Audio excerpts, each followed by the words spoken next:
The candlelight flickered against the cabin walls, casting shadows that danced like ghosts of memory. Eliza Morgan sat at the rough-hewn table, her fingers trembling as she dipped the pen into ink. Outside, October rain drummed against the wooden roof with the persistence of time itself. Each drop counted down the moments she had left. Her handwriting, once neat and precise, from years of keeping ledgers in Boston, now wavered across the page. Not from weakness, but from the weight of truth she was finally committing to paper. 3 years. 3 years of silence. 3 years of pretending the official story was acceptable.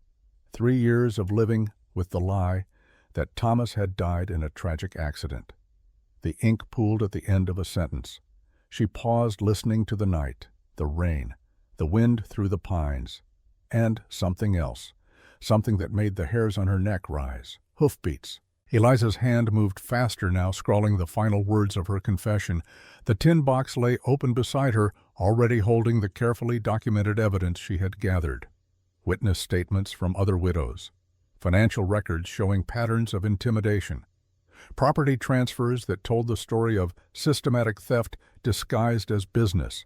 And the journal, Thomas's journal, the one he had told her to read if he never came home. The hoofbeats grew louder. Multiple writers. Moving with purpose through the storm, she folded the letter, pressed it into the tin box alongside the other documents, and snapped the lid shut. Her movements were efficient despite the fear coursing through her veins. Thomas had taught her to think clearly in crisis, to act when others froze. She dropped to her knees, pried up the loose floorboard near the fireplace, and wedged the box into the hidden space. The knock came before she could replace the board. 3 sharp raps. Then a voice urgent and low.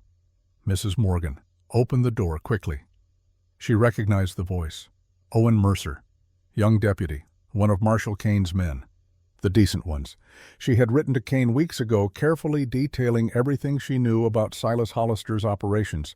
Kane had promised to help, to bring federal authority to bear on a situation the local sheriff refused to acknowledge. Eliza rose, wiping her palms on her skirt, and opened the door. Owen Mercer stood on her threshold, rain streaming from his hat. His face was pale in the lamplight, eyes wide with something beyond concern. Terror. "Mrs. Morgan," he said, his voice barely above a whisper, "you have to leave. Now. They know." The words hit her like cold water. "Marshal Kane is coming. He said he would handle this." Owen shook his head, water flying. "Not the marshal. Hollister. Silas Hollister knows you have the documents. He's coming here. 6 men. Maybe 10 minutes behind me." The world tilted. Eliza gripped the doorframe. "How does he know? Someone talked. Or someone was watching. Does it matter?" Owen glanced over his shoulder into the darkness. "I have a horse for you. And a map. There's a place in the mountains. Someone who can help. But you have to go now." He thrust a folded paper into her hands. In the candlelight, she could make out crude markings, a path through the high country, a notation in Owen's hurried script. "Trust no one else." "Who?" she asked. "Who will help me? There's no time to explain. Just go. Follow the map. Head north into the Wasatch Range. Stay off the main trails. When you reach the second waterfall, you'll know." Thunder cracked overhead, so close the cabin shook. In that moment of sound and fury, Eliza made her decision. She grabbed her cloak from the peg by the door, shoved the map into her pocket, and turned back for one last look at the home she had shared with Thomas. The gunshot shattered the night. Owen stumbled backward, clutching his shoulder. Blood spread dark across his shirt. His eyes met Eliza's wide with shock and pain. "Run!" he gasped, collapsing against the doorframe. "They're coming. Go now!" More gunfire erupted. Bullets splintered the wood around them. Eliza reached for Owen, but he shoved her away with his good arm. "I'll be fine. I'll hide. Just go." Eliza hesitated one agonizing second. Owen's eyes pleaded with her. Alive. Determined. She couldn't help him if she was dead. She ran. Through the back door into the storm, her boots sinking into mud with each desperate step. Owen's horse stood tethered to a pine tree already saddled. She hauled herself up, her hands slippery with rain. The horse bolted forward as shots rang out behind her. The night swallowed her whole. The memories came in fragments as Eliza rode through darkness. 3 years dissolving in her mind. The same cabin, the same table. But summer sun instead of storm. And Thomas alive, vibrant, whole. He held a piece of rock in his palm, turning it to catch the light. His eyes held that familiar gleam of discovery, the look that had first drawn her to him, an intellectual hunger that matched her own. "Liza Bean," he said, using his pet name for her. "Look at this. Really look." She had set down her sewing and joined him by the window. The rock appeared ordinary at first glance. Gray. Unremarkable. But when Thomas tilted it just so she saw what he meant, a faint luminescence, a glow that seemed to come from within. "What is it?" she had asked. "I think it's uranium."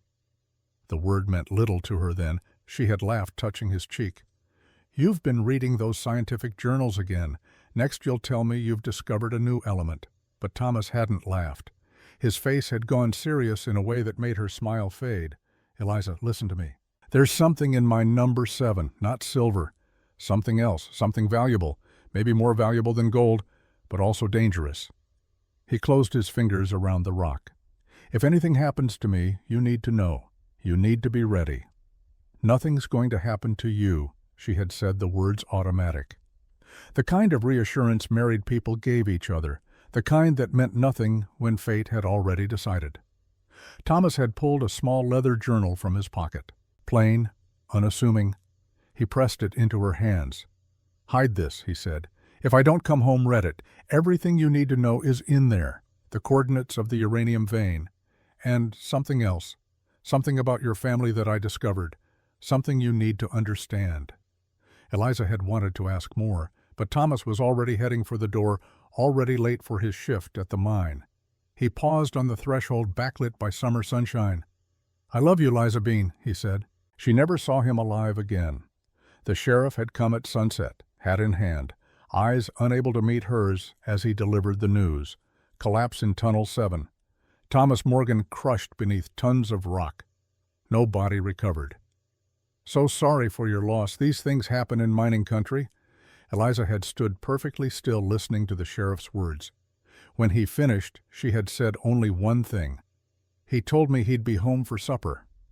The sheriff had shifted his weight, uncomfortable. "Mrs. Morgan, I know this is difficult, but Mr. Hollister wanted me to assure you that he'll make a fair offer for your late husband's claims, to ease your burden in this time of grief." That was when the first seed of doubt had taken root.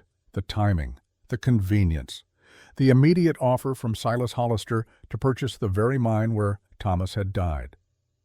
After the sheriff left, Eliza had found the journal, hidden exactly where Thomas said it would be, behind the loose brick in the fireplace. She had opened it with hands that shook. The first page had stolen her breath. "Eliza, if you are reading this, I am gone, but you must know the truth. All of it. The mine contains uranium, enough to make us wealthy or to poison half the territory. Silas Hollister knows this. He offered to buy the claim for a fraction of its worth. When I refused, the accidents began.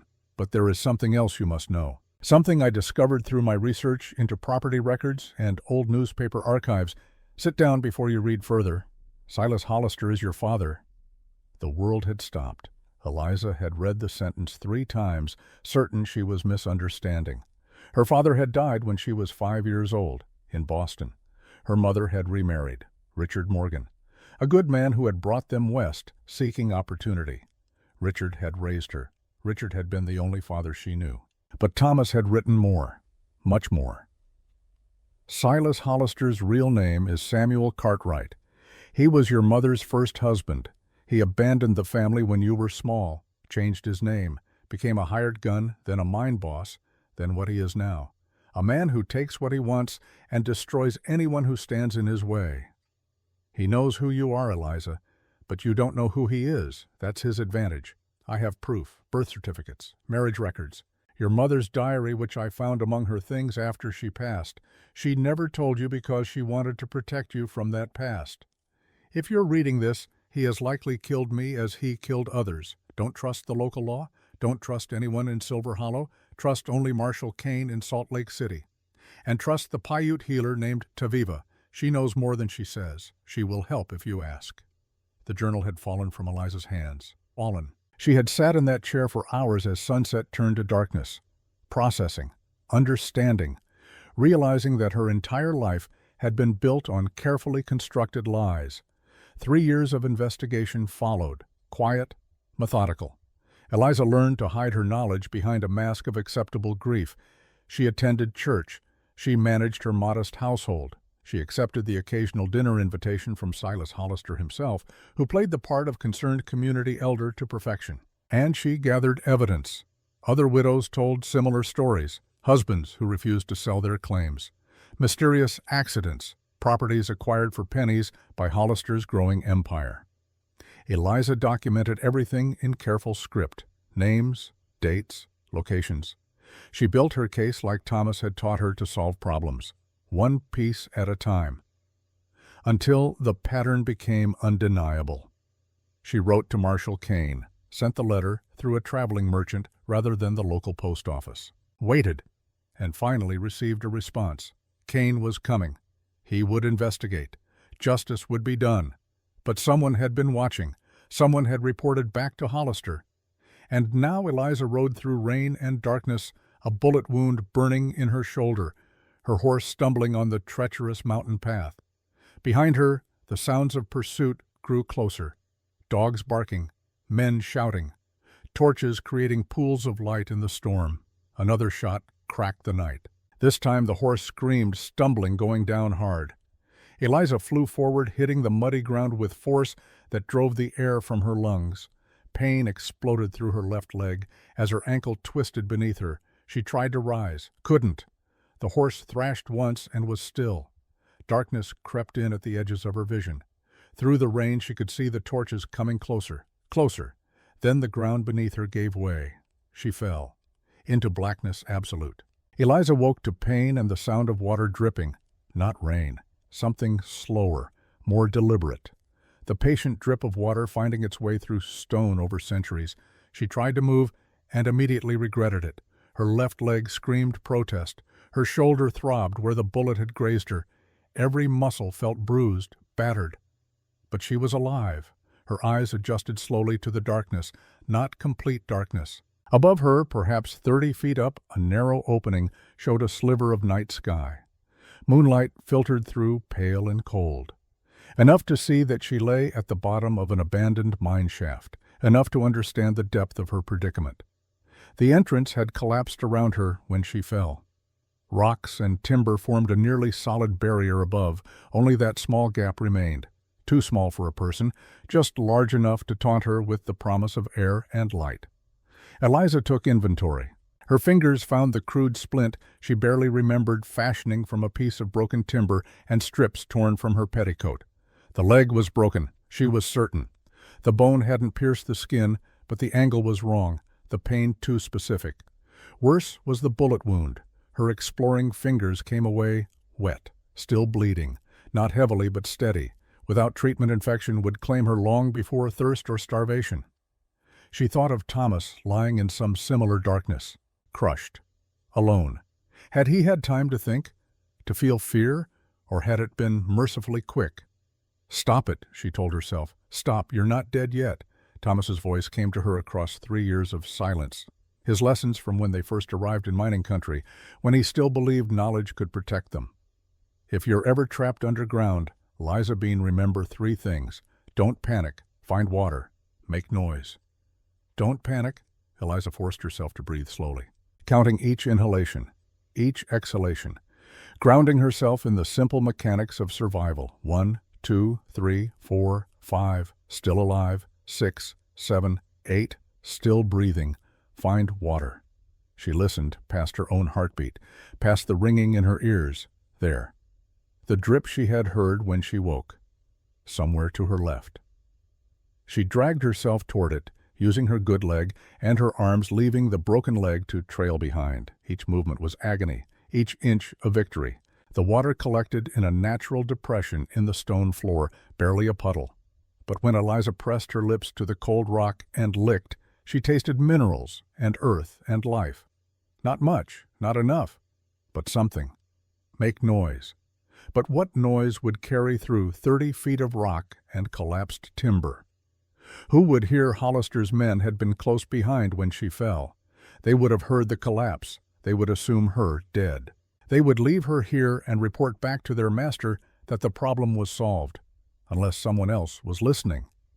Eliza rested her back against the stone wall. The cold seeped through her torn dress, through her skin into her bones. She had no coat, no blanket.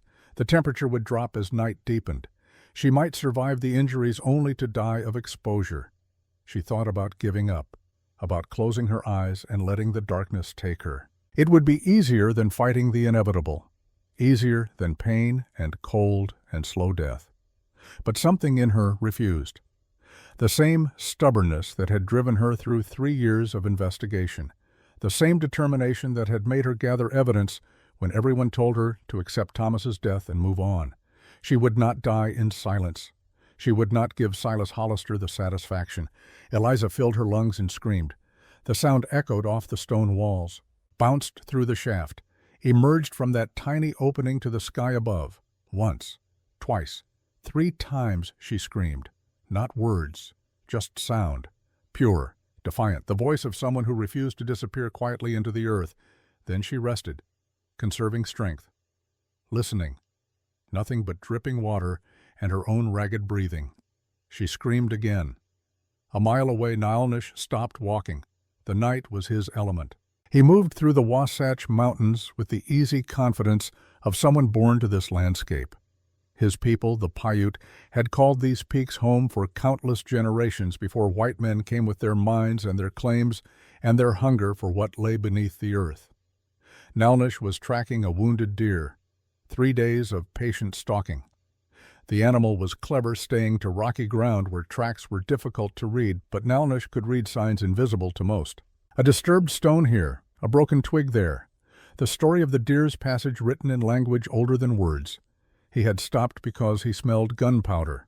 Recent, perhaps an hour old, carried on the wind from the northeast. Gunpowder meant white men. White men meant trouble of one kind or another. Nilnish changed direction, moving toward the scent. His rifle hung easy across his back. His knife rested at his belt. He made no sound as he walked. The forest accepted him as one of its own. Even the birds didn't startle at his passing. He found the signs of violence quickly. Tracks, multiple horses, the body of a horse still warm despite the rain, bullet wounds, and blood. Human blood mixed with the mud. Someone had fallen here, or been thrown. The trail led toward the old mines, the abandoned ones that dotted this part of the range like scars. Most were worthless now, picked clean decades ago, but people still came, still hoped, still died in the pursuit of silver that no longer existed. Nilnish followed the blood trail to a fresh rockfall, the entrance to shaft number 4. He knew this mine. It had collapsed partially years before, unstable, dangerous. No one with sense would go near it. He was about to turn away when he heard it, a scream, faint, distant, but unmistakable. Human, female, coming from beneath the ground. Nilnish knelt at the edge of the collapse, pressing his ear to the cold stone. He heard it again, weaker this time, the sound of someone fighting death. His jaw tightened. He knew what this meant, what it always meant. Someone had been left here to die, quietly, conveniently, the way his sister Ailyn had been left. Ailyn, beautiful, spirited Ailyn, who had worked at one of Hollister's mines, who had caught the attention of men who believed Native women existed for their pleasure, who had threatened to report their violation to the law. They had killed her, made it look like a cave accident. No one investigated when a Paiute died in a mining accident. No one asked questions. No one cared. But Nilnish had known, had seen the marks on her body when he prepared it for burial, had understood the truth, and had carried that truth like a stone in his chest for 2 years. Now, someone else was dying in the darkness, left by men who believed they were above consequence.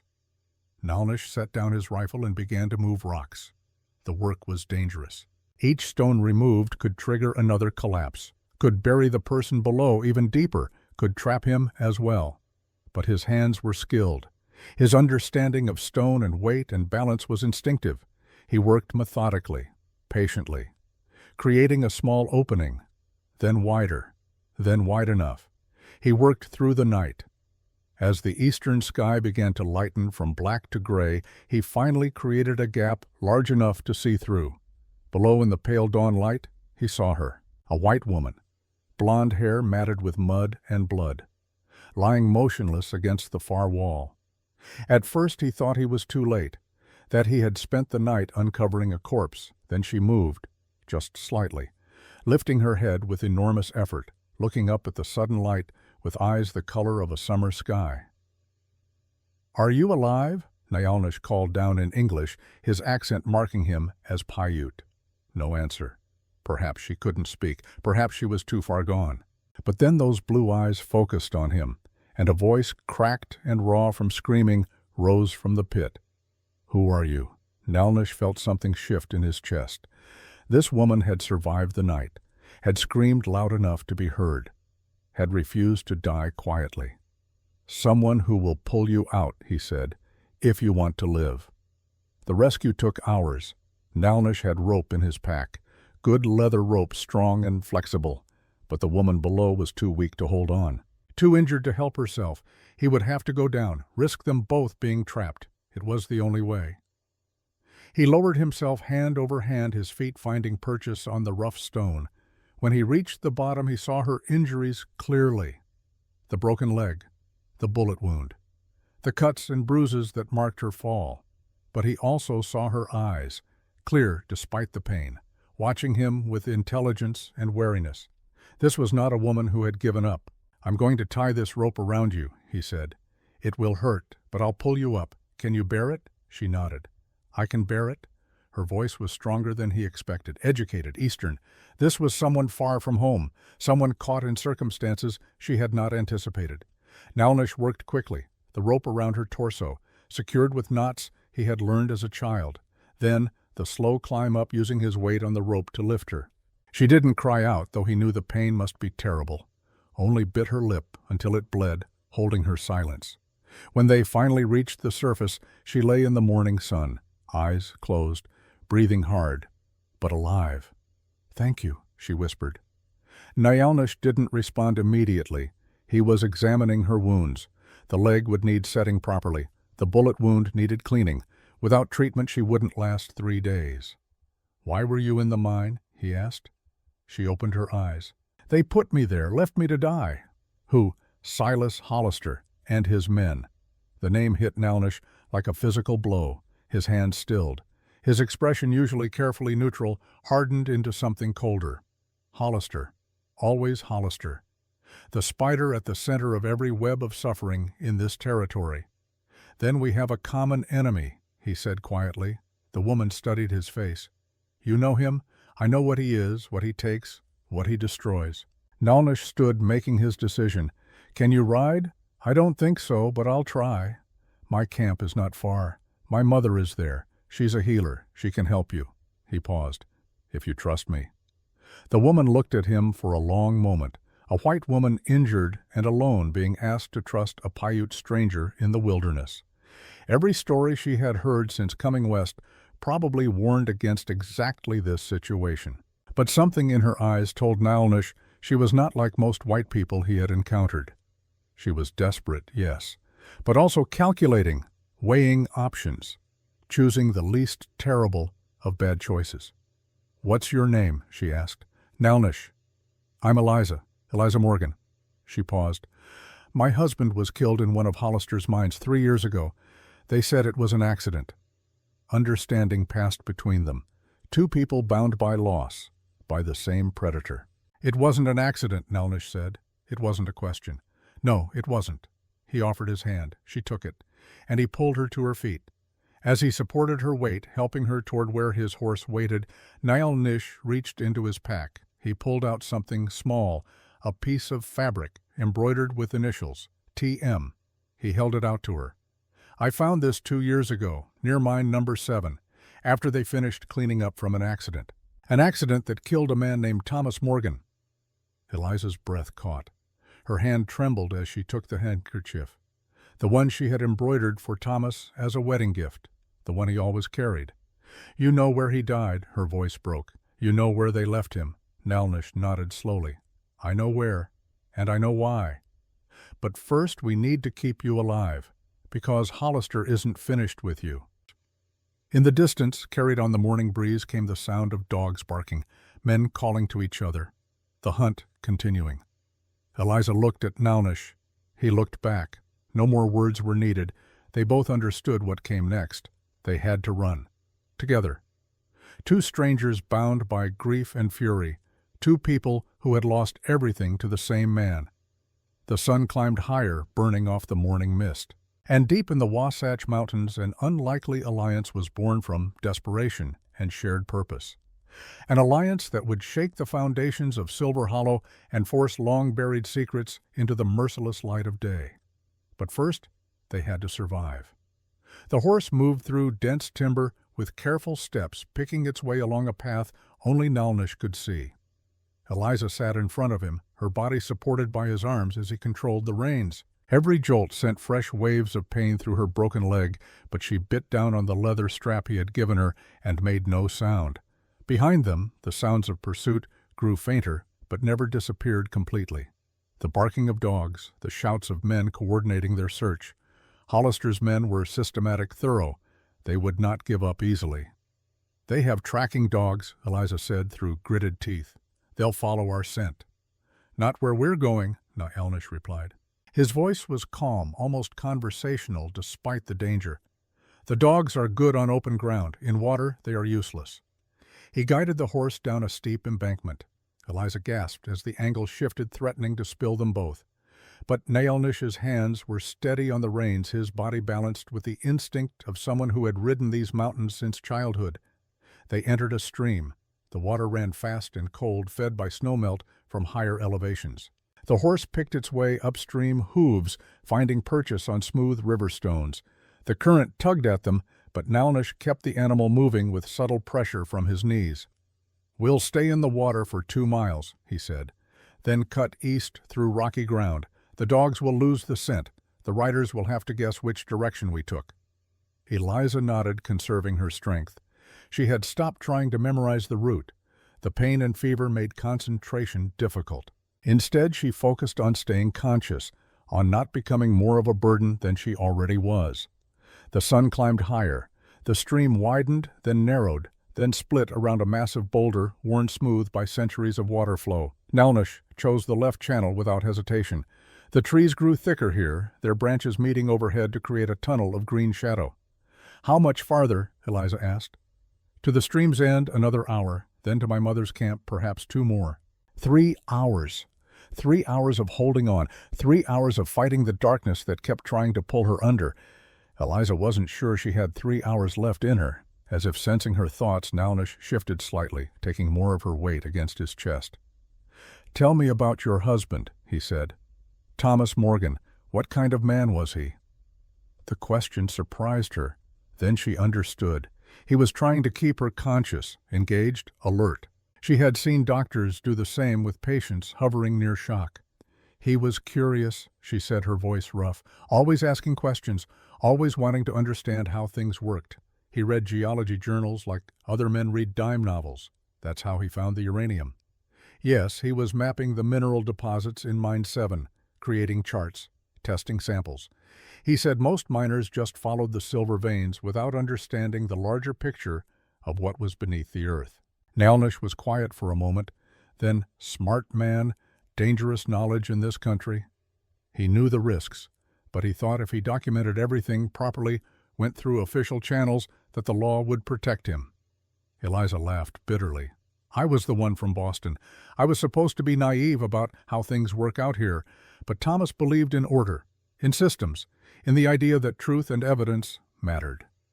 And you, I learned better. After he died, I learned that out here, power matters more than truth. Money matters more than evidence. And men like Hollister write their own rules." The horse stumbled slightly on a loose stone. Eliza gasped as the movement jarred her leg.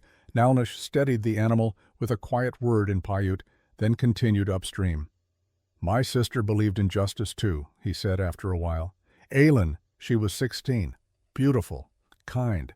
She got work at one of Hollister's mines, cooking for the workers. Good wages. She sent money home to our mother." Eliza heard the change in his voice, the tightness, the pain held carefully in check. One of Hollister's foremen took notice of her, then his friends. They thought because she was Paiute, because she had no white father to protect her, She was theirs to use. Nalnish's arms tightened almost imperceptibly around Eliza. When she fought back, when she said she would report them, they killed her. Made it look like she wandered into an unstable tunnel, another accident. No investigation, no questions. "I'm sorry," Eliza said. The words were inadequate, but she meant them. "That was 2 years ago. I've been watching Hollister since then, learning his patterns, his men, his operations, waiting for the right moment to act." He paused. "And then I heard you screaming in that mine shaft, and I knew. The moment had found me." They rode in silence after that.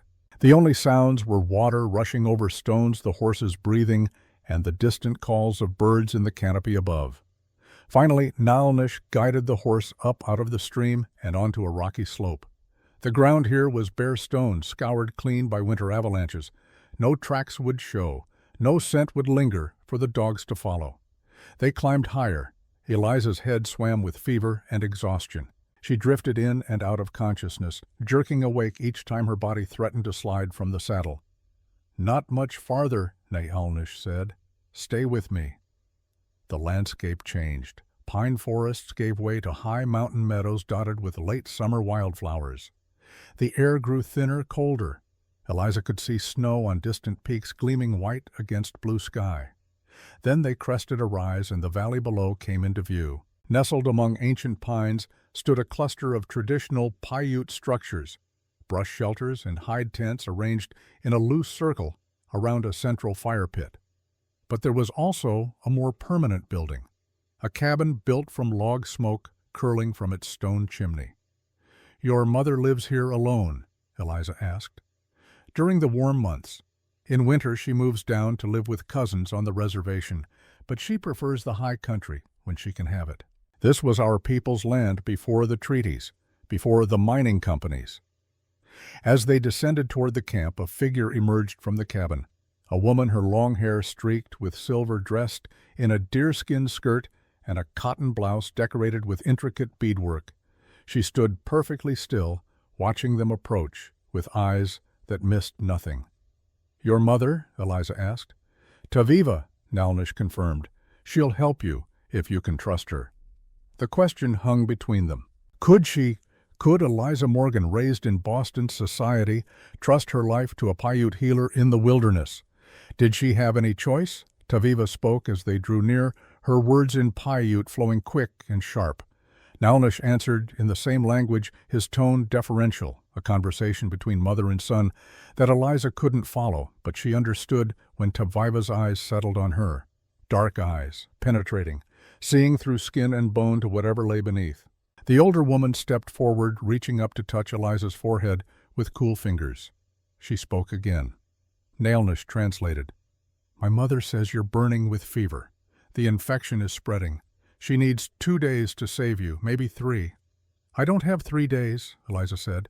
"Hollister's men," Taviva interrupted, speaking directly to Eliza, in heavily accented but perfectly clear English. "You have exactly as much time as your body gives you, no more, no less. The men hunting you are a problem for tomorrow. Today we keep you from dying." Eliza blinked in surprise. "You speak English?" "I speak many things." Taviva gestured for Nalnish to bring Eliza inside. "I also heal many things, but first you must trust me. Can you do that?" It wasn't really a question, more an acknowledgement of reality. Eliza had no other options. She nodded. Nalnish lifted her down from the horse with surprising gentleness for a man his size. He carried her into the cabin as if she weighed nothing, following his mother's brisk directions. The interior was clean and orderly. Bundles of dried herbs hung from the rafters, filling the air with complex scents. Furs and woven blankets covered a sleeping platform near the fire. Simple furniture, a table, stools, storage chests decorated with painted designs, and books. A shelf of them carefully protected from moisture and smoke. Eliza recognized some of the titles even from across the room. Medical texts, botanical guides, poetry. Nalnish laid her on the sleeping platform.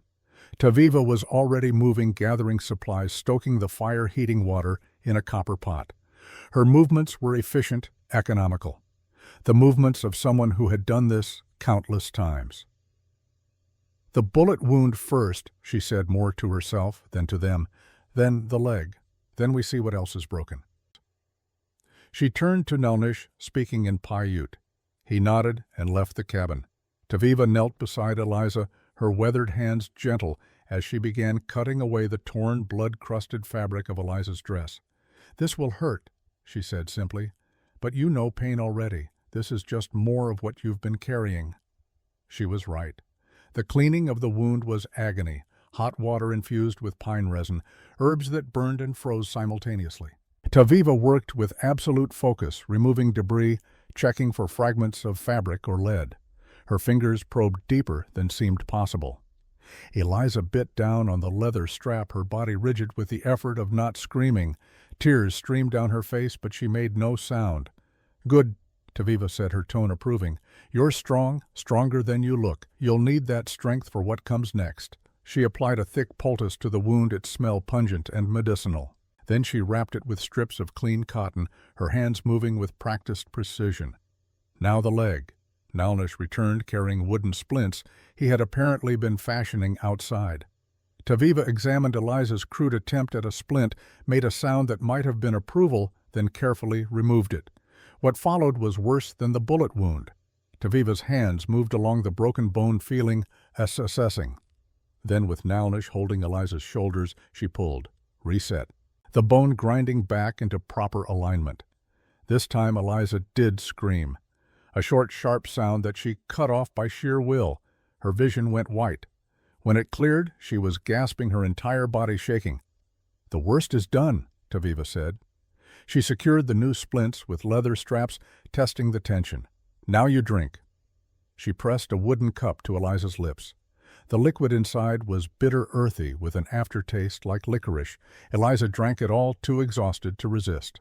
Almost immediately, warmth spread through her limbs. The sharp edges of pain began to dull, not disappearing but becoming manageable, distant. "Sleep now," Taviva said.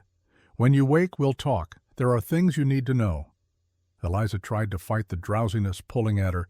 There were questions she needed to ask, plans to make, but her eyes wouldn't stay open. The last thing she saw before darkness took her was Taviva sitting beside the bed, hands folded in her lap, watching over her with the patience of stone. Dreams came in fragments, memories and fever visions blending until Eliza couldn't distinguish one from the other. Thomas laughing as they crossed the Mississippi, pointing at the western horizon with boyish excitement.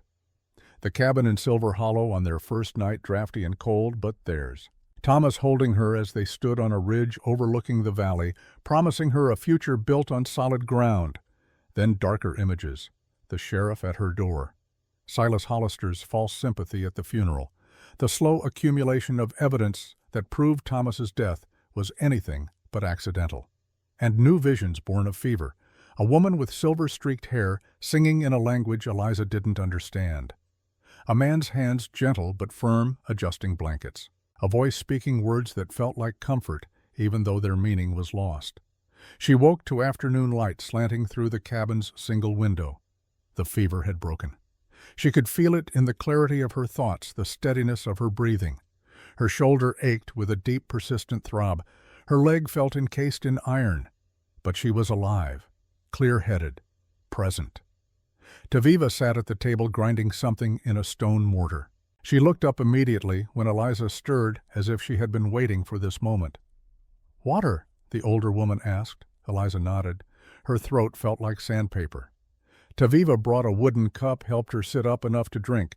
The water was cool, sweet, with a faint mineral taste. Eliza drained it, then accepted a second cup. "The infection," she asked when she could speak, "stopped, for now. The next 2 days will tell us if it comes back." Taviva returned to her seat. "You're stronger than most white women I've treated. They usually cry more, demand more. You just endure." "I learned endurance from necessity." "We all do." Taviva paused, studying Eliza with those penetrating dark eyes. "Nelnish told me about your husband, about Hollister, about what you've been trying to do for 3 years. And I think you're either very brave or very foolish, maybe both." Taviva set down the mortar. "But mostly I think you're desperate for truth. That's something I understand." Eliza met her gaze. You said there were things I need to know, things you'd tell me when I woke. I did say that. Taviva was quiet for a long moment, as if deciding how much to reveal. Then, my son told you about his sister, about what Hollister's men did to her. Yes. Did he tell you why I speak English so well? Why I have those books on my shelf? Why I know the healing practices of both my people and yours? No. A man taught me. 30 years ago. A white man who came to these mountains looking for silver and found something else instead. Taviva's expression softened with memory. His name was Richard Morgan. The world tilted. Eliza gripped the edge of the sleeping platform to steady herself. Richard Morgan, my stepfather, if that's what you called him. Taviva's eyes never left Eliza's face. But he was my lover first, before he was your father, before he brought a wife and child west. The room was too small suddenly, too close. Eliza's mind raced, trying to fit this new piece into a puzzle she thought she understood. I don't understand, she said. Richard came west with my mother and me when I was 14. He'd married my mother in Boston 2 years before that, after my real father died. Your real father, Taviva repeated. The words carried weight. What was his name? I don't remember. I was 5 when he died. My mother never spoke of him much. It hurt her too much. Taviva rose, moved to one of the storage chests, and retrieved something wrapped in soft leather. She brought it to Eliza, placing it carefully in her lap. Open it. With trembling hands, Eliza unwrapped the leather. Inside was a daguerreotype in a tarnished silver frame. The image showed a younger Taviva, her face smooth and unlined. She stood beside a white man with kind eyes and a gentle smile. And between them, held in Taviva's arms, was an infant child. That's Richard Morgan, Taviva said quietly. 30 years ago, and that's our son, Niall-Nish. The photograph slipped from Eliza's fingers. Taviva caught it before it hit the floor. Richard Morgan is Niall-Nish's father, Eliza heard her own voice, as if from a great distance. That means that you and my son share a father. You're siblings. Half-siblings, yes, but blood is blood. Eliza couldn't breathe, couldn't think. Richard Morgan, the man who had raised her, who had been kind and patient and loving, had another child. A child he'd left behind when he came east to marry her mother. Did he know, she asked. Did Richard know about Niall-Nish? Of course he knew. I was pregnant when he left. Taviva's voice held no anger, only the weariness of old pain. He promised to come back, to bring supplies, to help raise our son, but he never returned. I heard later that he'd married a widow in Boston, a woman with a small daughter, that he'd brought them west, that he'd died of fever when the girl was 18. The timeline fit, all of it. Richard had come west, first met Taviva, fallen in love. Then something had called him back east, a family obligation, a business debt. Whatever it was, he'd met Eliza's mother there, a widow named Elizabeth, grieving her first husband. Richard had married her, adopted Eliza as his own, then brought them both back to the mountains. Back to the territory where his first son lived, the son he never acknowledged, never claimed. Does Niall-Nish know? Eliza asked. Does he know I'm his sister? Not yet. I wanted to tell you first, to see if you could be trusted with this knowledge. Taviva reclaimed the photograph, wrapping it carefully. My son grew up knowing his father was a white man who abandoned us. It shaped him, made him see the world a certain way. If I tell him you're his blood, that Richard chose you over him, I don't know how he'll respond. You have to tell him, Eliza said. He deserves the truth. Does he? Sometimes truth does more harm than silence. Taviva returned the photograph to its chest. But you're right. He should know, especially now when your fates are tied together. She paused at the cabin door, looking back at Eliza. Rest more. Tonight I'll tell him, and then we'll see what kind of people you both truly are. The sun set behind the western peaks, painting the sky in shades of amber and rose. Eliza sat outside the cabin wrapped in blankets, watching the light fade. Taviva had insisted she needed fresh air, needed to move a little despite the pain. The older woman was right. Being outside, breathing air, not confined by walls, helped settle her racing thoughts. Niall-Nish was somewhere in the forest, hunting, Taviva had said, or perhaps just needing space to process what his mother had told him. Eliza imagined that conversation, the revelation that the white woman he'd rescued was his own sister, that their shared enemy had taken from both of them, that fate had woven their stories together long before either knew it. The fire in the central pit burned low, just embers now. Taviva moved around it, preparing something that smelled of sage and cedar, a ritual perhaps, or just an old woman's way of keeping busy while waiting for her son to return. "He knows," Taviva said without looking up. "I told him this afternoon before you woke.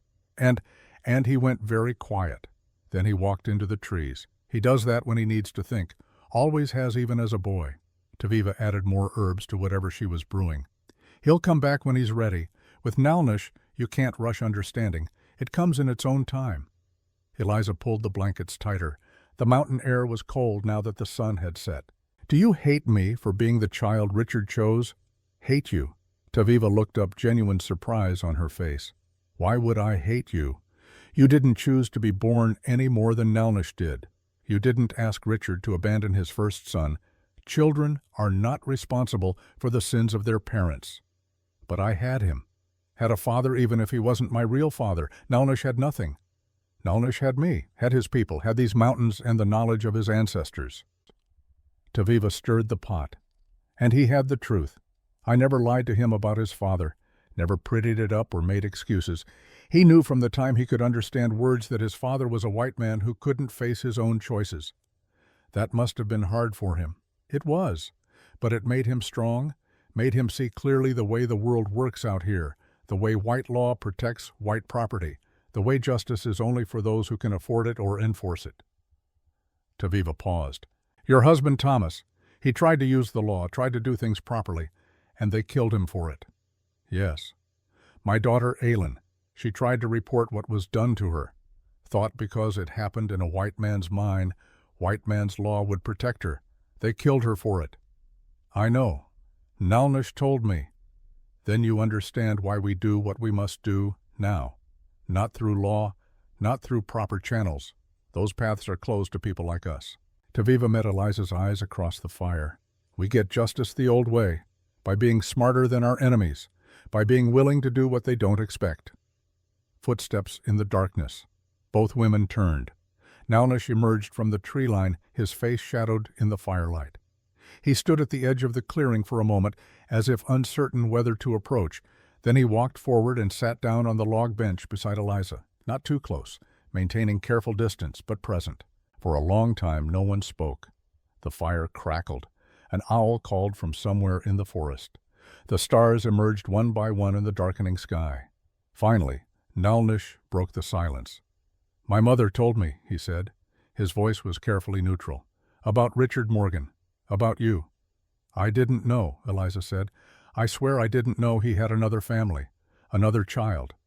"I believe you." He picked up a stick, began stripping its bark with methodical precision. "It changes nothing about what we have to do. Hollister still needs to answer for his crimes. You still need to get your evidence to the marshal. I still need to ensure my sister's death means something." "But it changes us," Eliza said softly. "Doesn't it?" Nalnish was quiet for a moment. Then, "Yes, it changes us." He dropped the stick, turned to look at her directly for the first time since sitting down. In the firelight she could see the resemblance now. Something in the set of his eyes, the shape of his hands, echoes of Richard Morgan in both of them.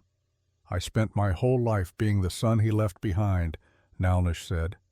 "The bastard child he was ashamed of. The mistake he tried to forget by building a new life with a white family." His jaw tightened.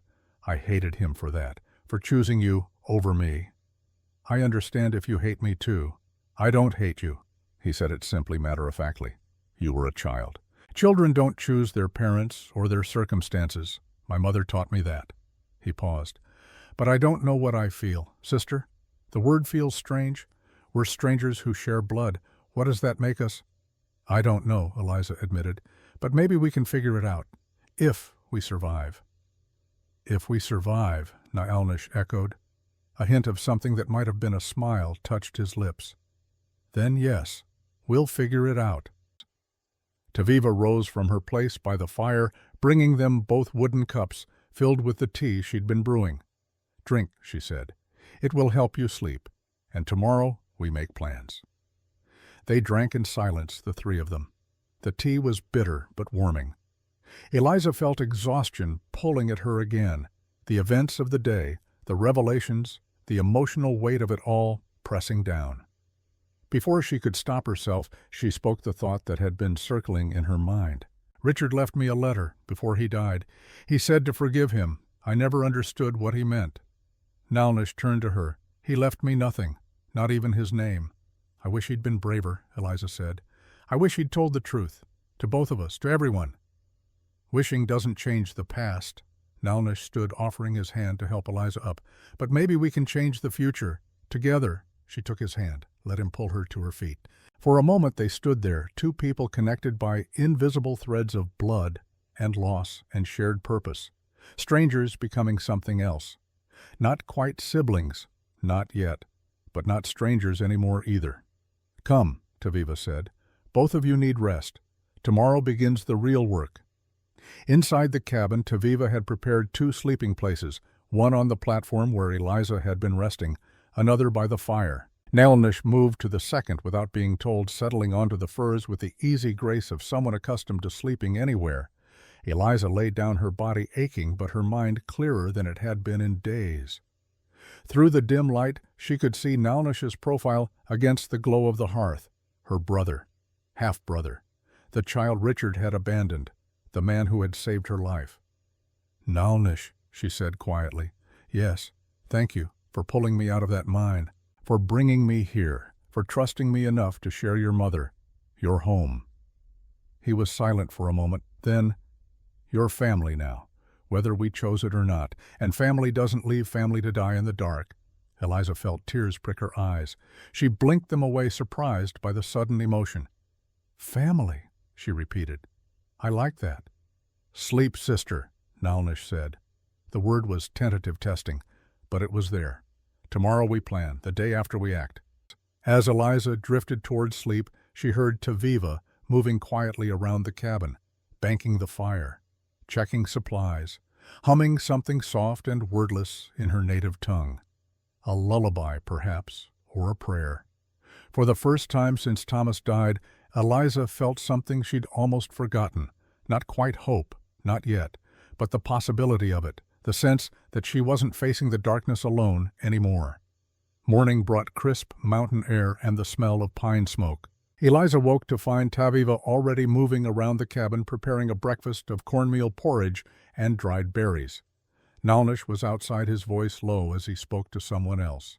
Eliza sat up, wincing at the stiffness in her muscles. Her leg throbbed, but the pain was manageable. The fever hadn't returned. Small victories. Taviva noticed her stirring and brought over a cup of bitter tea. Drink, for the pain, and to keep infection away. Who's Nalnish talking to? A messenger. From town. Taviva's expression was unreadable. News has arrived. Some of it good, some not. Eliza's stomach tightened. She forced down the tea and the porridge Taviva brought, though she barely tasted either. When Nalnish finally entered the cabin, his face was grim. With him came a young man Eliza recognized immediately, despite his haggard appearance. Owen Mercer, the deputy who had tried to warn her. The deputy she'd seen shot on her doorstep. "You're alive," she breathed. Owen managed a weak smile. "Barely. The bullet hit my shoulder, not my heart. Barrow's aim was off in the rain." He lowered himself carefully onto a stool, his left arm bound tightly against his chest. "I played dead. Crawled into the woods after they left. Been hiding ever since." "How did you find us?" "I didn't. I found Taviva's cousin on the reservation, asked him to get a message to Nalnish. Figured if anyone knew where you'd gone, it would be him." Owen accepted water from Taviva with a nod of thanks. "I have news, none of it good." Nalnish crossed his arms. "Tell us." "Hollister knows you're alive, Mrs. Morgan. One of his men saw tracks near the mine shaft. They've been searching the mountains for 3 days. And there's more." Owen paused. "Marshal Kane is coming. He's 2 days out, maybe 3, bringing deputies with him, but Hollister knows that too." "How does Hollister know?" Eliza asked. "Because someone in Kane's office is feeding him information. I don't know who, but there's a leak. Has been for months. That's why every time Kane gets close to building a case, witnesses disappear. Evidence goes missing." Owen's face was pale with pain and exhaustion. "Whatever you're planning, you need to do it before Kane arrives. Because if Hollister knows he's coming, he's going to destroy any remaining evidence, including you." Taviva spoke for the first time. "The cemetery." All eyes turned to her. She continued, her voice steady. "Thomas Morgan told me before he died that if anything happened to him, we should look in Richard Morgan's grave, that he'd hidden something there, something that would prove everything." Eliza's breath caught. "Thomas came here before he died. 3 days before," Taviva confirmed. "He knew they were going to kill him. He could feel it. So he came to me, asked me to watch over you if the worst happened, and he left this." She produced a sealed envelope from somewhere in her clothing. The paper was yellowed with age, the wax seal unbroken. Thomas's handwriting on the front for Eliza, "To be opened only if I do not return." Eliza's hands shook as she took it. For 3 years she'd thought she had everything Thomas left her, the journal, the notes, the documented evidence. But there was more. One final message from beyond the grave. She broke the seal. The letter was brief. Thomas's precise handwriting filling a single page. As Eliza read, the room seemed to shrink around her, each word a hammer blow, each revelation more devastating than the last. When she finished, she looked up at the others with eyes that burned. Thomas knew everything. He figured it out before he died, and he hid the real evidence somewhere Hollister would never think to look. "Richard Morgan's grave," Nownish said. "Yes, but there's more." Eliza's voice was steady now, cold with fury. "Silas Hollister isn't just a murderer. He's my father, my real father, the man my mother fled from 30 years ago." The words hung in the air like smoke. Owen's eyes widened. Nownish went very still. Even Taviva looked surprised. "Thomas found the marriage records, the birth certificates. My mother was married to a man named Samuel Cartwright. He was violent, controlling. She fled with me when I was 2 years old, changed both our names, eventually married Richard Morgan." Eliza's hands crushed the letter. "Samuel Cartwright changed his name too, became Silas Hollister, and he's been looking for us for 30 years. That's why he was interested in you," Owen said slowly. "After Thomas died, everyone thought it was strange how much attention Hollister paid to a widow, how many times he invited you to dinner, tried to help you. He knew who I was, but I didn't know who he was." Eliza laughed, a sound without humor. "Thomas figured it out, found the connections, and left instructions about where to find the proof." She looked at Nownish. "In our father's grave, everything we need, the evidence about the uranium, the proof of Hollister's real identity, witnesses' statements Thomas collected, all of it." "Then we get it," Nownish said simply. "We dig up the grave, take the evidence, get it to Marshal Kane before Hollister can destroy it. The cemetery is in Silver Hollow," Owen pointed out, "in the middle of town. Hollister's men patrol constantly now. They're expecting something, waiting for you to make a move." "Then we don't give them what they expect," Taviva said. She moved to the table, began sketching something in spilled flour. "There's an old smuggler's tunnel from Prohibition days, runs from the abandoned mill on the edge of town to the cemetery. The entrance is hidden. Most people have forgotten it exists." "You know about it?" Eliza asked. "I know many things white people think are secrets." Taviva continued her sketch. "Owen can guide you through. Nownish will create a distraction, draw the patrols away from the cemetery. You dig up the grave, get the evidence, escape the same way you came in." "And if we're caught?" Eliza asked. "Then we die," Nownish said matter-of-factly. "But we die trying, which is better than dying in the dark, wondering what might have been." Silence fell, each person absorbed in their own thoughts, their own fears, their own understanding of what they were about to attempt. Finally, Owen spoke. "When, tomorrow night," Taviva said. "New moon, darkest night of the month, best chance to move unseen." "That's not much time to prepare," Owen said. "We don't have more time," Nownish replied. "Kane arrives in 3 days. Hollister is destroying evidence now. If we wait, there'll be nothing left to find." Eliza looked down at Thomas's letter still clutched in her hand. His final words to her, his last attempt to protect her and bring justice. "Tomorrow night," she agreed. "We do this tomorrow night." The day that followed was spent in preparation. Taviva checked and rechecked Eliza's wounds, applying fresh poultices and adjusting the splints on her leg. The healing was progressing faster than expected, but Eliza would still need help moving through the tunnel. Nalnish disappeared into the forest and returned with detailed intelligence. He'd observed the town from the ridge above, counting guards, noting patrol patterns, identifying weak points in Hollister's security. He sketched maps in the dirt, memorized timing, planned contingencies. Owen rested, trying to regain what strength he could. His shoulder was healing poorly, infection threatened, but he insisted he could still guide them through the tunnel, still help them complete the mission. As evening approached, Taviva called Eliza and Nalnish to the fire. She held something small wrapped in soft leather. "Before you go tomorrow," she said, "there's one more thing you should know." She unwrapped the leather to reveal a small silver necklace. Simple, unadorned, except for tiny markings on the inside of the band. "Richard gave me this," Taviva said, "before he left. He said it was a map, coordinates to the uranium deposit. He said if anyone ever found it, I should make sure it didn't fall into the wrong hands." She pressed the necklace into Eliza's hand. "Thomas knew about this too. He came here asking about it. I showed him. He said it matched what he'd found in the mine. That together the necklace and the documents in Richard's grave would be enough to prove everything." Eliza studied the tiny markings, numbers and letters in Richard's precise hand, a treasure map and a death warrant all at once. "Why give it to me now, Tom? Because you're Richard's daughter. Because you loved a good man who tried to do right. Because my son trusts you." Taviva's eyes held Eliza's. "And because I think you'll use it wisely.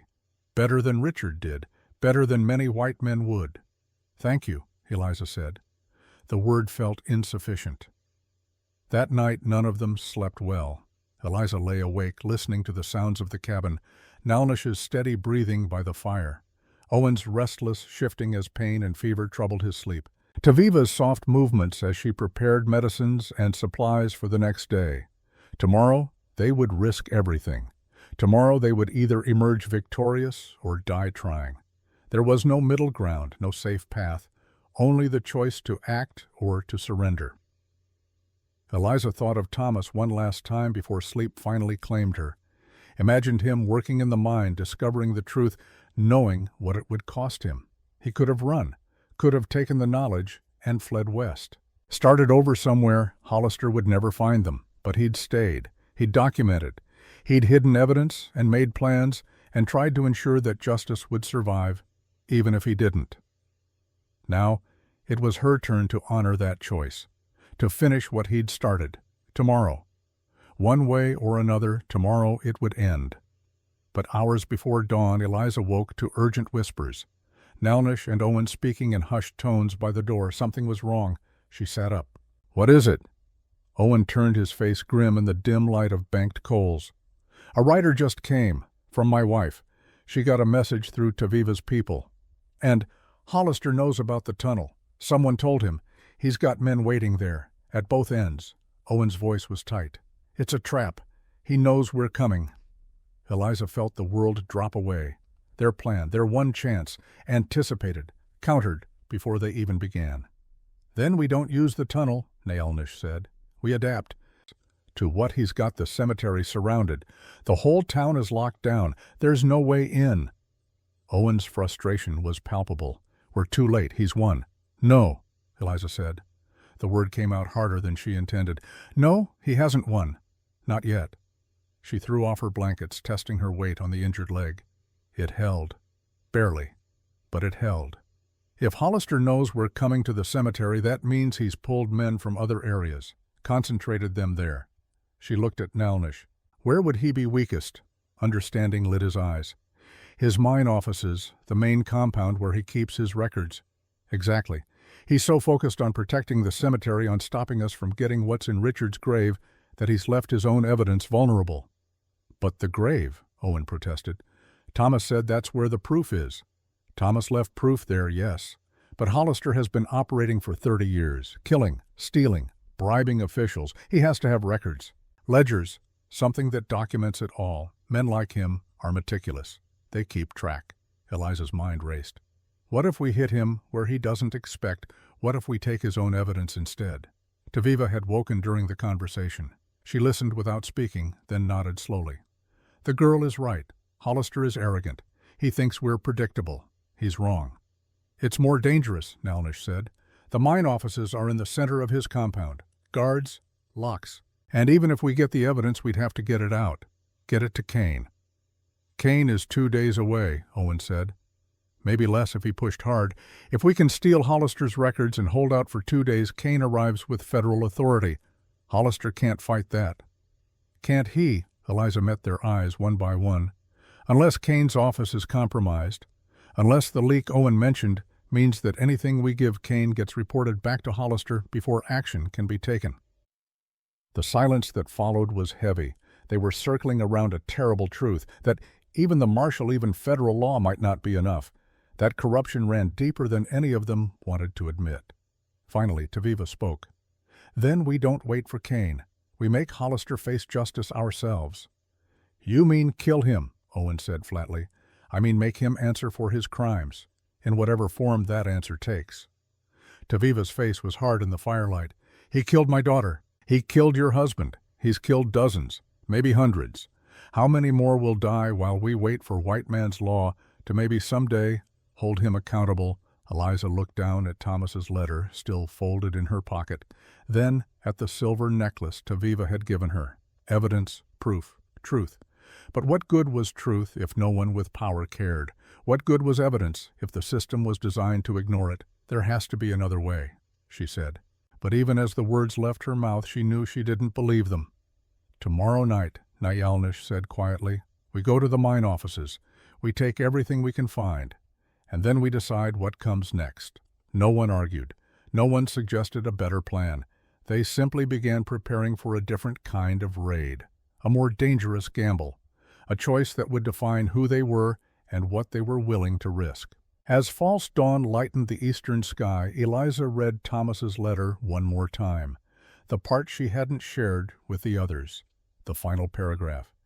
If you're reading this, Eliza, I am gone, but remember what I taught you. Justice isn't always found in courts and laws.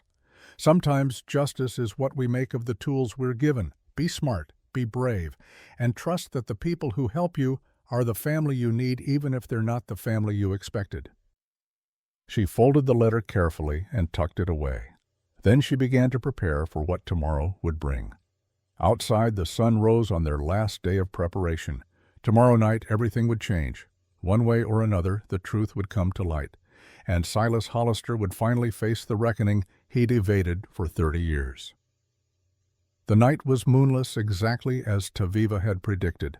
Darkness wrapped around Silver Hollow like a burial shroud, broken only by the scattered lamplight from windows and the torches of men on patrol.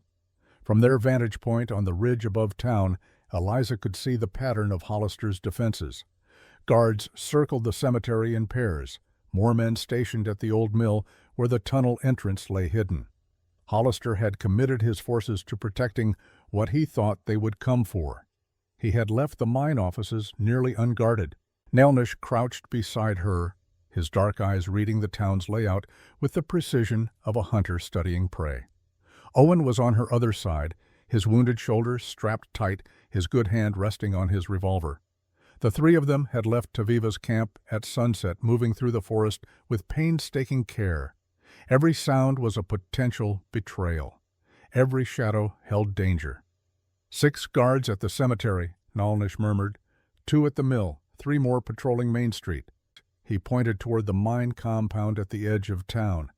There, 1 man outside the office building, maybe another inside. Hollister thinks we're predictable. We were predictable, Eliza said, until we changed the plan. Owen shifted his weight, wincing. The office will have a safe, probably in Hollister's private study. That's where he'd keep anything truly damaging. Financial records, contracts, evidence he might need if anyone ever came asking questions. Can you open it? Nayalnish asked.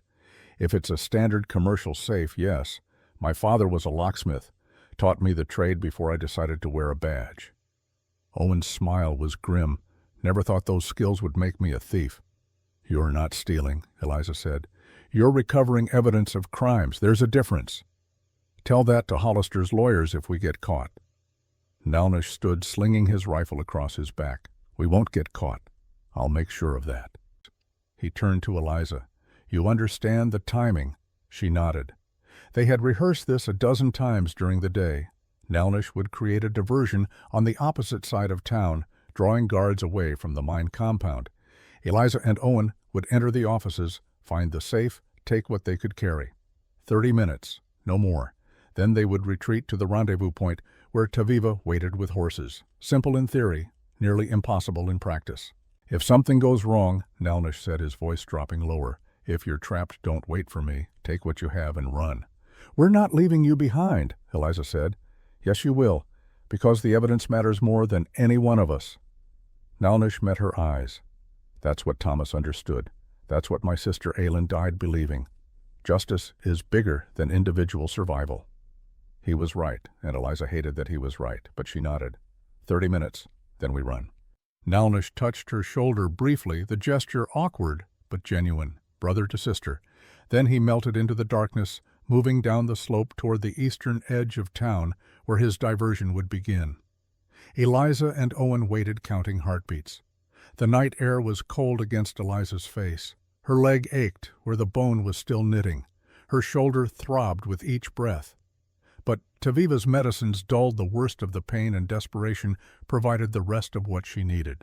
From somewhere in the distance came a sound. Gunfire. 2 shots in quick succession. Then shouting. Men calling to each other, boots running on wooden sidewalks. Nalnish had begun. Now, Owen said. They moved down the slope, keeping to shadows, avoiding open ground. The town's back alleys became their path, threading between buildings, using abandoned shacks and storage sheds for cover. Twice they froze as guards ran past, heading toward the commotion Nalnish was creating. Twice they waited until the footsteps faded before continuing. The mine compound loomed ahead, a cluster of buildings surrounded by a wooden fence. The main office was a 2-story structure, more substantial than the surrounding workers' barracks and equipment sheds. Light showed in one upper window. Someone was still inside. The guard outside the front entrance was young, nervous, shifting his weight from foot to foot. He kept looking toward the sounds of conflict on the far side of town, clearly wanting to join the action, but bound by his orders to stay.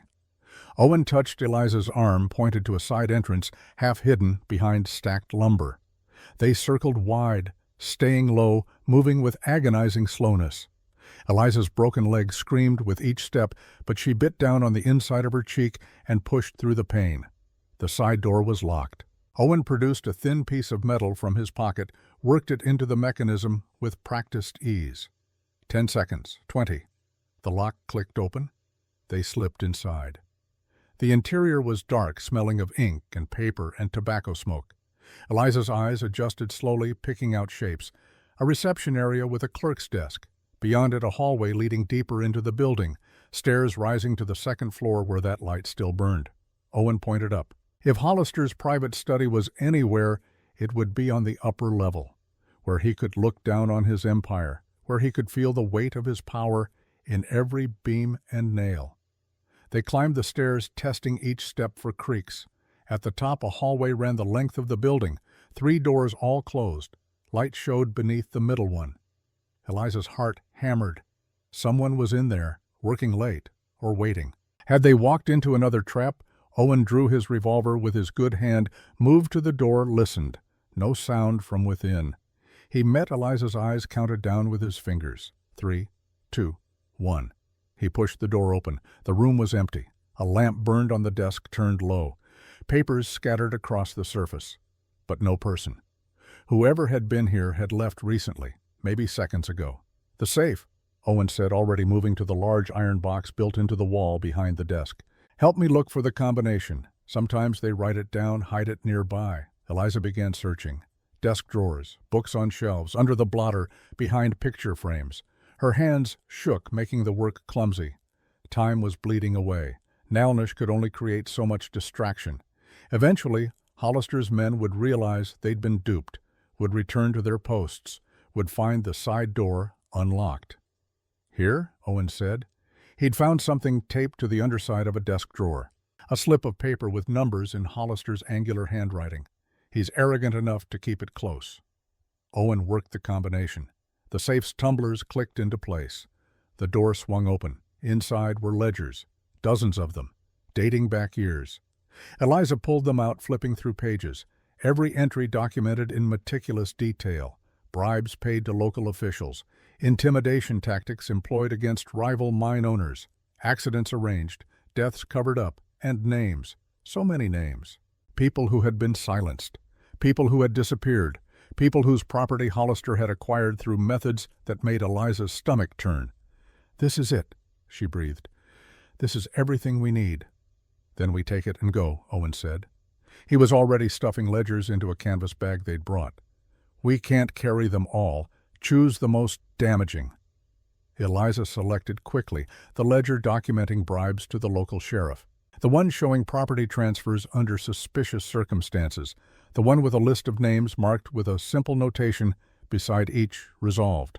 She knew what that meant. Those people were dead. At the bottom of the safe beneath the ledgers was a wooden box, small, locked. Eliza pulled it out, shook it. Something rattled inside. "Leave it," Owen said. "We don't have time." But something made Eliza hesitate. She'd seen a letter opener on the desk.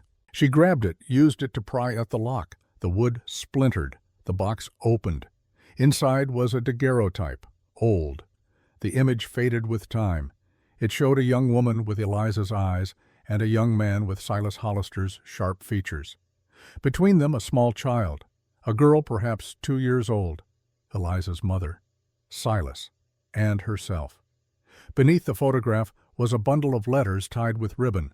Eliza unfolded the top one with shaking hands. The handwriting was her mother's. The date was 3 decades old. "Samuel, I cannot do this anymore. What we did to Philip haunts me every waking moment. I see his face when I close my eyes. I hear his voice calling my name. We told ourselves it was necessary, that he stood between us and happiness, but we were wrong. We were so terribly wrong." Eliza's vision blurred. She read on. "I'm leaving, taking Eliza. You'll never find us. Please don't try. Let us both start over. Let us both try to become people who can live with what we've done." The letter fell from Eliza's hands. Her mother. Her gentle, soft-spoken mother, who had died when Eliza was 20, who had always seemed sad, even in moments of joy, who had nightmares that left her weeping in the dark. Her mother had helped kill her first husband. "Mrs. Morgan," Owen said urgently, "we have to go, now." Eliza gathered the letters, stuffed them in the bag with the ledgers. Evidence, all of it, not just of Hollister's crimes, but of her mother's complicity, of the darkness that ran through her own bloodline. They hurried down the stairs, through the reception area toward the side door where they'd entered. It opened before they reached it. Silas Hollister stepped inside, a revolver in his hand. Behind him, 2 more men, armed, ready. "Eliza," Hollister said. His voice was soft, almost gentle. "I knew you'd come. Maybe not tonight, maybe not here, but eventually. You're so much like your mother, always needing to know the truth, even when the truth destroys you." Owen raised his own gun. One of Hollister's men was faster. The shot echoed in the confined space. Owen went down crimson, spreading across his chest like spilled wine. His breath came in shallow gasps, each one weaker than the last. "Run," he whispered. "Take the evidence. Run." His hand found hers, squeezed once with desperate strength, then went slack. His eyes stared at nothing. Owen Mercer was gone. Eliza looked up at Hollister through tears of rage. "You killed him." "He killed himself by standing between us, just like Thomas did, just like all the others." Hollister gestured to his men. "Leave us. Wait outside. This is family business." The 2 guards exchanged glances, but obeyed. The door closed. Eliza and Hollister were alone with Owen's body and 30 years of buried history. Hollister lowered his gun but didn't holster it. He moved to the desk, sat on its edge, studying Eliza with something that might have been affection if you didn't look too closely. "You found Elizabeth's letters," he said. It wasn't a question. He'd seen the wooden box among the scattered evidence. "Then you know the truth? Your mother wasn't the innocent victim I let the world believe." "She was running from you," Eliza said, "from what you'd made her become." "Is that what you tell yourself?" Hollister's smile was sad. Elizabeth and I loved each other. We were going to be married. But her parents had other plans. They wanted her to marry Philip Cartwright. Money, status, security, all the things young Samuel couldn't provide. He began to pace. The gun dangled loose in his hand, but Eliza knew he could raise it in an instant if she moved wrong. So we planned it together, made it look like an accident, a fall down the stairs. Tragic, but these things happen. Hollister's voice was almost wistful now, lost in memory. We would wait a decent interval, then marry, live the life we'd been denied. But she couldn't live with it, Eliza said. Could she? The guilt ate her alive. She became weak, started talking about confession, about turning ourselves in, about how we had to atone. Hollister's expression hardened. I couldn't let that happen. So I made arrangements, a new identity, a new start. I became Silas Hollister. Let Samuel Cartwright disappear into the past. And Elizabeth ran, with my daughter, my only child. Now there was pain in his voice, real pain beneath the layers of control. I searched for her for years, hired men, followed leads. But she was clever, changed her name, married that fool Richard Morgan, and let him play father to you. Richard was more of a father than you ever were. Richard was a coward who abandoned his first family to play hero to yours. Hollister's voice turned sharp. Yes, I know about Taviva, about that bastard son he left behind. I know everything about Richard Morgan, including how he died. Eliza's breath caught. The fever. The poison I put in his whiskey. Hollister said it calmly, matter of fact. He knew too much about the uranium deposits, about my past. He was going to expose me, so I made him sick, slow, painful, and I made sure he knew why. Made sure he understood that this was payment for daring to raise my daughter as his own. The pieces fell into place. Richard's deathbed plea for forgiveness, his cryptic last words. He'd known. He'd known Hollister had poisoned him and why. And he'd carried that knowledge to the grave, unable to warn anyone without explaining his own cowardice. You're a monster, Eliza said. I'm a man who takes what's mine, who refuses to let the world dictate terms. Hollister stepped closer. And you, Eliza, are mine, my blood, my legacy, the only family I have left. I'm not your family, I'm your victim. You're both. He extended his hand, still holding the gun, offering it to her. Take it. Shoot me if you want. I've done terrible things. Killed your mother's first husband, poisoned the man who raised you, murdered your own husband, destroyed dozens of lives in the pursuit of silver and uranium and power. Eliza stared at the offered weapon. This close, she could see the lines in Hollister's face, the age creeping up on him, the weariness behind his eyes. Why, she asked, why offer me this? Because I'm tired, because I'm old, because in the end maybe Elizabeth was right. Maybe guilt does matter. He pressed the gun into her hand, curled her fingers around it. Or maybe I just want to see if you're truly my daughter, if you have the strength to do what's necessary even when it costs you everything. Eliza's finger found the trigger. The weight of the gun was heavier than it should be. Not metal. The weight of choice, of consequence, of becoming the thing you hate in order to destroy it. If you shoot me, Hollister said softly, you become what I am, a killer, someone who takes justice into their own hands because the law won't do it. Is that who you want to be? You didn't give Thomas a choice, Eliza said. Her voice shook, but her hand was steady. You didn't give Aylin a choice, or Owen, or any of the others. No, I didn't. I saw obstacles, and I removed them. That's what power is, Eliza. The will to act when others hesitate. Eliza raised the gun, aimed it at Hollister's chest, her father's chest, the man who had destroyed everything she loved, who had murdered and schemed and lied for 30 years without consequence. One pull of the trigger, that's all it would take.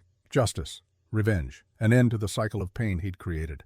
But what would she become in that moment? Who would she be when the smoke cleared and his body lay at her feet? The sound of horses outside broke the tableau. Shouting, men calling orders, torchlight suddenly visible through the windows. Hollister's smile returned. Ah, my men have returned from chasing your Paiute friend, and they'll have caught him by now, I expect. He was brave, but outnumbered. No, Eliza whispered. So here's your choice daughter mine. Shoot me, and they burst in and kill you, you die with me. Or lower the gun and surrender. I'll let you live. I'll even let the half-breed live. Because you're family, and family is all that matters in the end. Eliza's mind raced. Nownish was captured. Owen was dead. The evidence was scattered on the floor around them. Everything they'd planned, everything they'd risked, crumbling to nothing. Unless... She lowered the gun, but not in surrender. She offered it back to Hollister Grip first. He took it, confusion flickering across his face. "You're giving up—" "No," Eliza said. "I'm making a different choice." She lunged for the scattered ledgers, grabbed as many as she could carry, and threw herself toward the window behind Hollister's desk. The glass shattered around her as she crashed through, tumbling into the darkness beyond. She hit the ground hard, her injured leg screaming protest, but she didn't stop. Couldn't stop. She ran, clutching the ledgers to her chest as shots rang out behind her. The night swallowed her. Buildings became walls to bounce between. Alleys became escape routes. Behind her, men shouted, dogs barked, torches bobbed in pursuit. But she had surprise on her side, and desperation, and the knowledge that everything now depended on her reaching Taviva, reaching safety, reaching Marshal Kane before Hollister could destroy what little evidence remained. She ran until her lungs burned, until her leg gave out and she fell rolling into a drainage ditch beside the road leading out of town. She lay there in mud and darkness, gasping, listening for pursuit. The sounds faded. Either they'd lost her trail, or they were circling, trying to cut off escape routes. Either way, she had minutes, maybe less. A hand touched her shoulder. Eliza nearly screamed, but another hand covered her mouth, silencing her. She looked up into Taviva's face. "Quiet," the older woman whispered. "I have horses. Close. Can you walk?" Eliza nodded. Taviva helped her up, supported her weight. Together they moved through the darkness, away from the town, away from the lights and the chaos. 2 horses waited in a small copse of trees, and beside them, bleeding from a dozen cuts but alive, was Nownish. "Brother," Eliza breathed. "Sister," he replied. His smile was pained. "They thought they had me, but I know these mountains better than they know their own homes." Taviva helped Eliza mount, then handed up the salvaged ledgers. "This is enough." "It has to be," Eliza said. "It's all we have." They rode north through the remainder of the night, putting distance between themselves and Silver Hollow, pushing the horses hard despite the risk. By dawn they were high in the mountains again, following game trails only Nownish knew. And then as the sun broke over the eastern peaks, they saw them, riders approaching from the north, a dozen men in the distinctive garb of federal deputies, and at their head, sitting tall in his saddle, was a man with a silver star on his chest. Marshal Cyrus Kane had arrived. The meeting happened in a mountain meadow, with wildflowers bending in the morning breeze. Kane dismounted slowly, his deputies fanning out in a protective semicircle. His eyes took in the battered trio before him. The Paiute man bleeding from multiple wounds, the older native woman with fierce eyes, and the white woman in a torn dress clutching a bundle of ledgers like they were all that mattered in the world. "Mrs. Morgan," Kane said. His voice was deep, measured. "I received your letters, all of them. I've been building a case against Hollister for 2 years. "Then you know what he is," Eliza said. "What he's done." "I know some of it, but I suspect you know more." Kane gestured to the ledgers. "Is that evidence direct from Hollister's personal safe? Financial records, names of everyone he's bribed, documentation of murders going back decades." Eliza handed them over. "And letters from my mother, proving that Hollister's real name is Samuel Cartwright, that he killed her first husband, that he's been hiding his identity for 30 years. Kane took the ledgers, began leafing through them. His expression remained neutral, but Eliza saw his jaw tighten as he read. "This is extraordinary, more than I dared hope for." "There's more in Richard Morgan's grave," Eliza said. "Thomas, my husband, hid additional evidence there before he died. Proof of the uranium deposits, maps, coordinates, everything Hollister killed him to hide." "We'll retrieve it," Kane said, "under federal authority. But first, I need to know. Where is Hollister now?" "In Silver Hollow. He knows we have this evidence. He'll be preparing, destroying what he can, maybe planning to run." Kane shook his head. "Men like Hollister don't run. They fight." He turned to his deputies. 6 of you ride for Silver Hollow. Arrest Silas Hollister on federal charges. Use whatever force is necessary." As the deputies prepared to leave, Eliza spoke up. "Marshal, there's something else you should know. Someone in your office has been feeding information to Hollister. That's how he stayed ahead of your investigations." Kane's expression darkened. "Do you know who?" "No, but it's someone close to you, someone with access to your communications and case files." The marshal was silent for a long moment. Then he nodded. "I've had my suspicions. This confirms them. When I return to Salt Lake City, I'll handle that situation personally." He looked at Nelnish. "Your wounds need tending, and you, Mrs. Morgan, look like you haven't slept in days." "I'll sleep when Hollister faces justice," Eliza said. "That may be sooner than you think." Kane remounted his horse. "I'm going to Silver Hollow myself. I want to look Hollister in the eye when I arrest him." "I'm coming with you," Eliza said. "Mrs. Morgan, that's not advisable.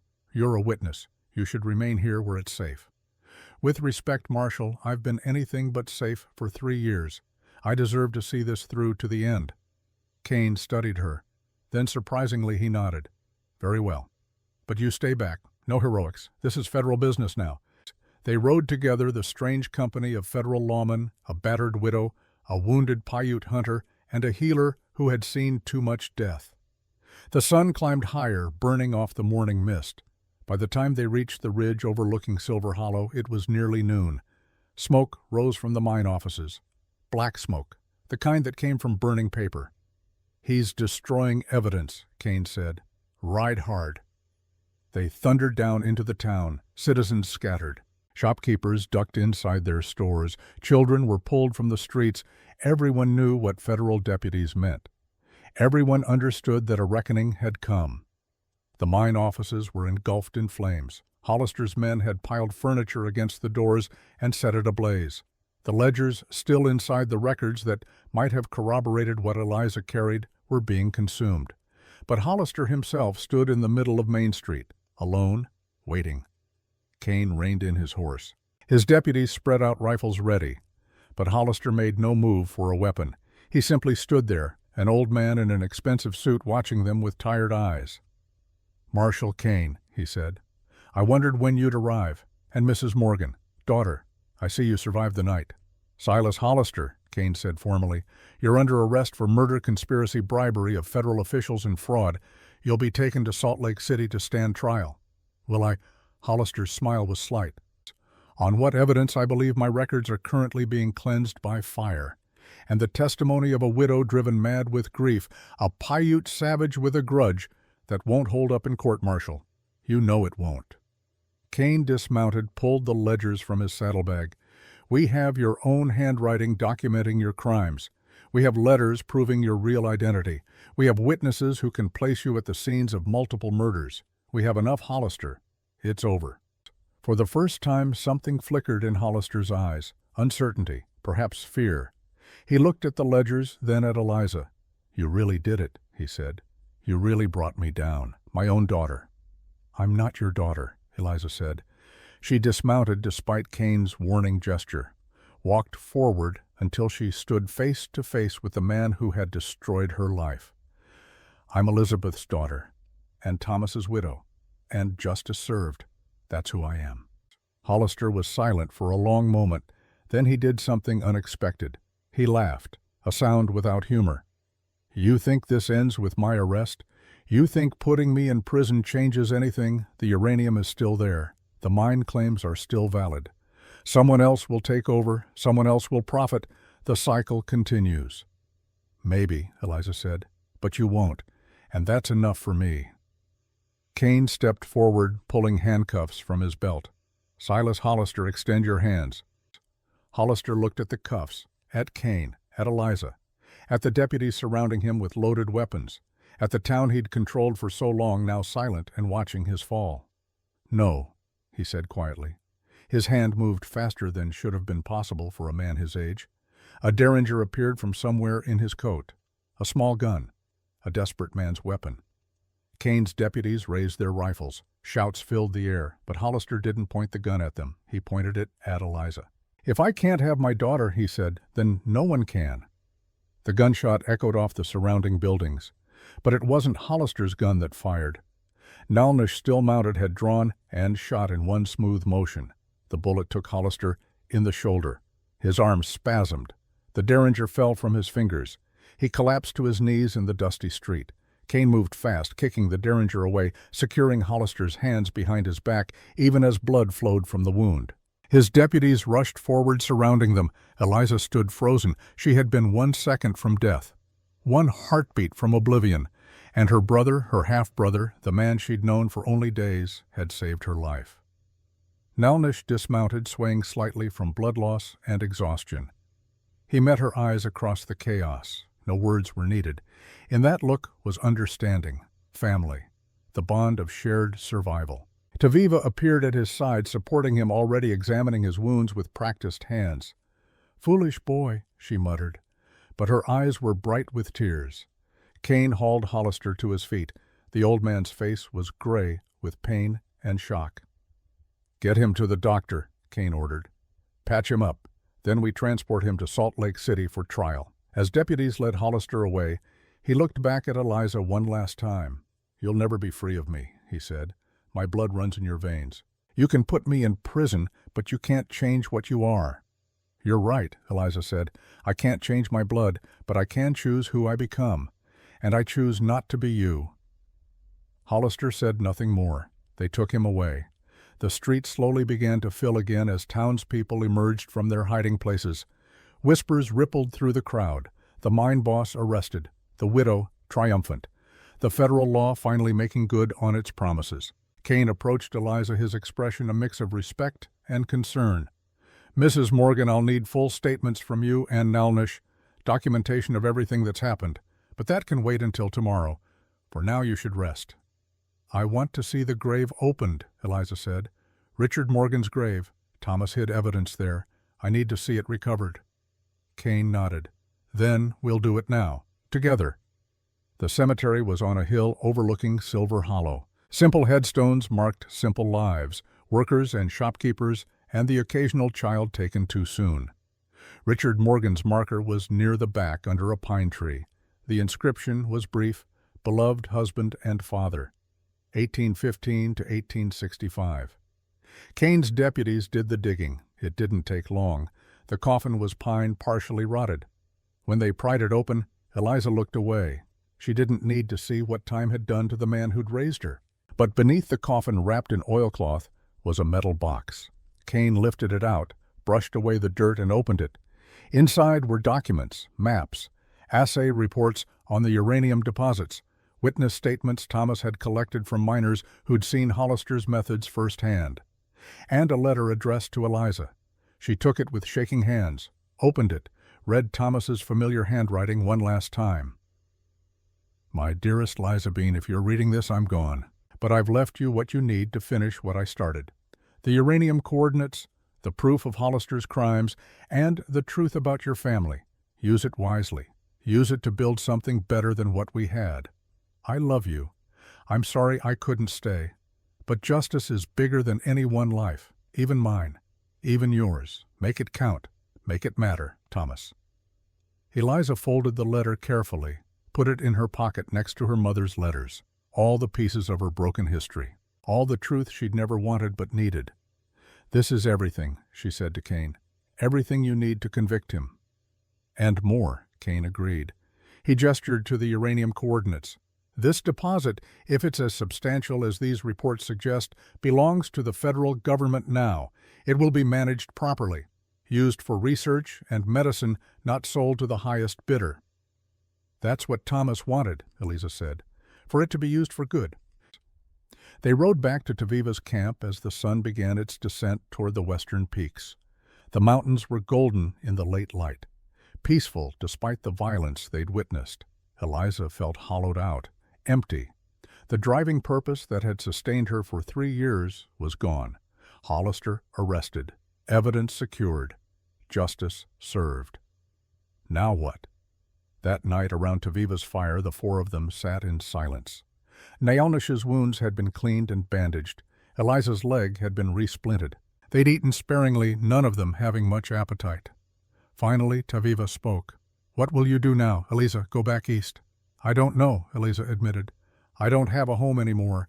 The cabin in Silver Hollow was never truly mine, just a place I existed while I waited for this day." "Then stay," Nalnish said.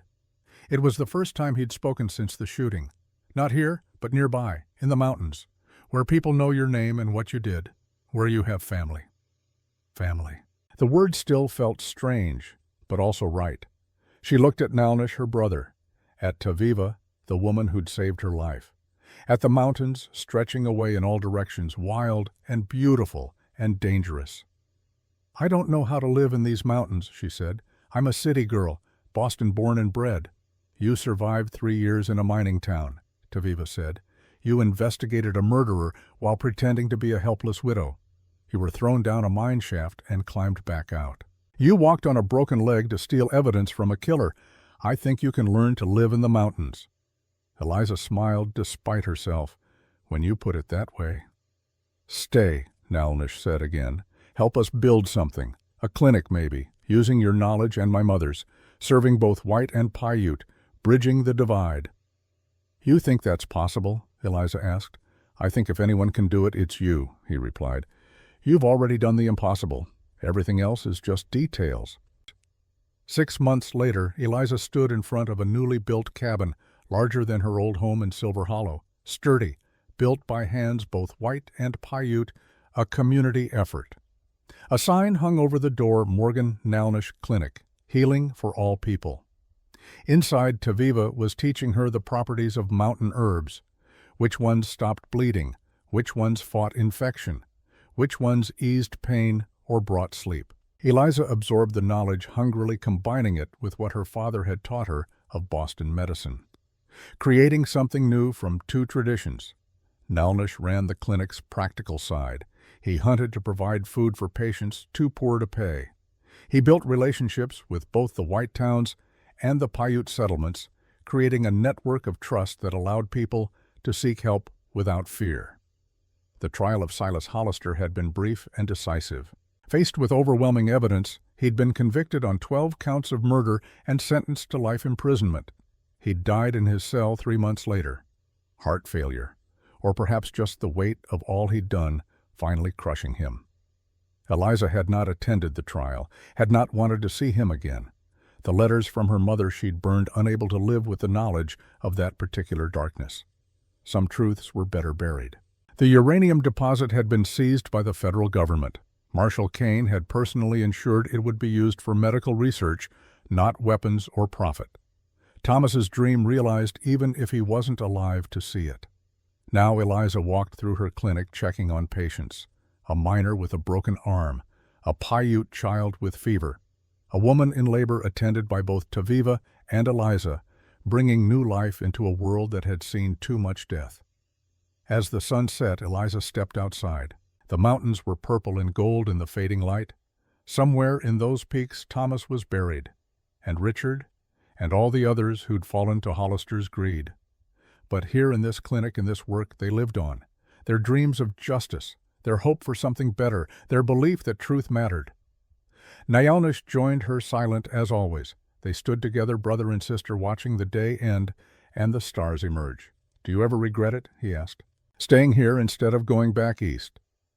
Eliza thought about Boston, about the life she might have had if none of this had happened. Society parties, a comfortable home, children growing up in safety and privilege. "No," she said, "this is where I belong. These mountains, this work, this family." "Good," Nalnish said, "because we need you." They stood together as darkness fell.